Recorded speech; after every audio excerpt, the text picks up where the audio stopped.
மாநில சுயாட்சி என பேசிய திமுக மாநிலத்தில் குடும்ப ஆட்சி என மாற்றிவிட்டதாக நாம் தமிழர் கட்சி தலைமை ஒருங்கிணைப்பாளர் சீமான் விமர்சித்துள்ளார்.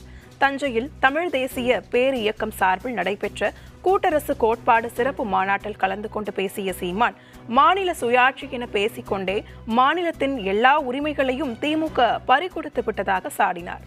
நம் நாடு இறையாண்மை கொண்ட நாடாக இருக்க வேண்டுமானால் அந்தந்த மாநிலங்களுக்கு உரிமை கொடுக்க வேண்டும் என கூறினார். மாநில உரிமையில் என்ன உரிமை நமக்கு இருக்கிறது?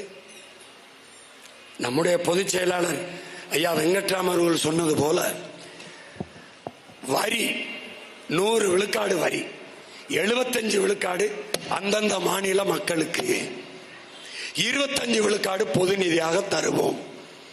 நாட்டின் பாதுகாப்பு, பணம் அச்சிடுதல், வெளியுறவுத்துறை, இதை வைத்துக்கொண்டு மீதி எல்லாம் அந்தந்த மாநில மக்களின் வசதிக்கேற்ப சட்டங்களை திட்டங்களை தீட்டிக்கொள்ள உரிமையை, நிர்வாகத்தை, அதிகாரத்தை பகிர்ந்தளிக்க வேண்டும்.